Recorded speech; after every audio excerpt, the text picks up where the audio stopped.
मेरे सभी फ्रेंड्स को प्रोफेशनल टैक्स का टर्म और प्रोफेशनल टैक्स का स्लैब मालूम है, मगर क्या आपने ये सोचा है कि प्रोफेशनल टैक्स का अमाउंट एवरी ईयर इंक्रीज या डिक्रीज क्यों नहीं होता है, जैसे कि एवरी ईयर इनकम टैक्स का अमाउंट चेंज होता रहता है।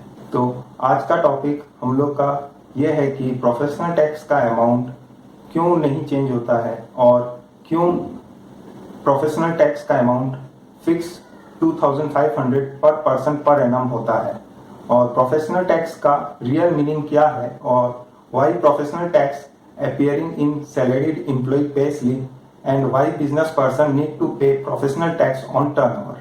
Hi friends, welcome to my channel Avinash Agarwal. तो फ्रेंड्स, आज का हम लोग का टॉपिक है प्रोफेशनल टैक्स के ऊपर, जिसका मैं आपको फुल इंफॉर्मेशन बताऊंगा। तो मेरे चैनल को सब्सक्राइब करना ना भूलिएगा और please press the bell icon to never miss my new updates, and you can follow me on my Facebook profile and my Facebook page, whose link is given in my video description, and please watch my full video. तो चलिए आज का topic start करते हैं। What is professional tax and who levies it? Professional tax का कोई real meaning नहीं है। प्रोफेशनल टैक्स सिर्फ प्रोफेशनल के ऊपर नहीं लगता है, बल्कि ये टैक्स सभी प्रोफेशनल ट्रेडर्स एंड एम्प्लॉयमेंट पर लगता है, and it is levied on employees, a person carrying on business including freelancer, professionals, etc., subject to income exceeding the monetary threshold if any. State और सेंट्रल गवर्नमेंट के पास अपने अपने कुछ power हैं tax impose करने के लिए, जैसे कि एज पर article 246 of the constitution of India, only parliament has the exclusive power to make law with respect to union list which include taxes on income. The state has the power to make law only with respect to the concurrent and state list. Professional tax एक तरह से tax on income है, और ये tax state government लगाती है।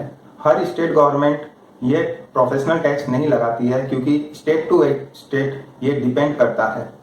अब अपना टॉपिक का नेक्स्ट पार्ट ये है कि क्यों प्रोफेशनल टैक्स का amount every year ₹2500 per person per annum fix होता है। Article 276 of the constitution of India which deals with tax on professional trades, callings and employment, ये आर्टिकल में स्टेट गवर्नमेंट को प्रोफेशनल टैक्स लगाने का power दिया गया है।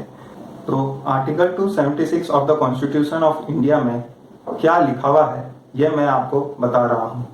The 60th Amendment of the Constitution of India, officially known as the Constitution 60th Amendment Act 1988, amended Article 276 of the Constitution relating to tax on professions, trades, callings and employment. Section 2 of the Act amended Clause 2 of the Article 276 of the Constitution to increase the ceiling of tax on professions, trades, callings and employment from ₹250 per person per annum to ₹2500 per person per annum. अलग अलग state government अलग अलग professional tax लगाती है, और हर state government के पास अपना एक लॉ एंड रेगुलेशन है, और हर स्टेट गवर्नमेंट अपना एक प्रोफेशनल टैक्स के ऊपर में स्लैब फॉलो करती है।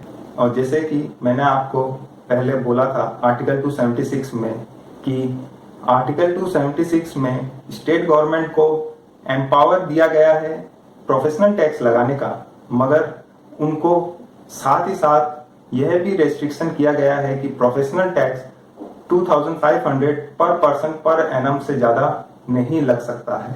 Who is responsible to collect and pay professional tax? Professional tax का अमाउंट कॉमर्शियल टैक्स डिपार्टमेंट करती है।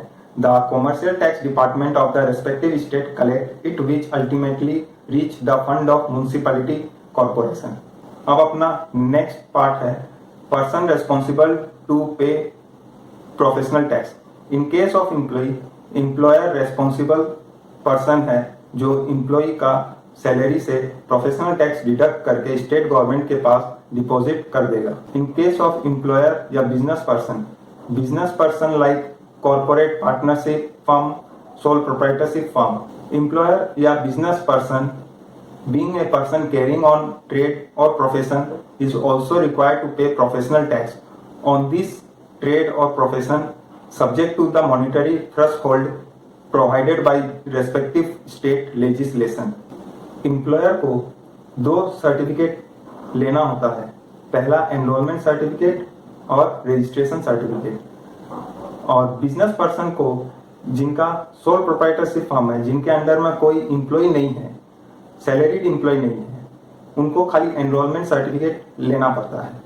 तो एनरोलमेंट सर्टिफिकेट बिजनेस के लिए होता है और रजिस्ट्रेशन सर्टिफिकेट एम्प्लॉय के लिए होता है। However, professional tax levy is subject to the exemption provided by the respective state to state certain categories. अब अपना नेक्स्ट पार्ट है what is the procedure to pay professional tax and is any return to be filed. तो professional tax का return file का state to state depend करता है।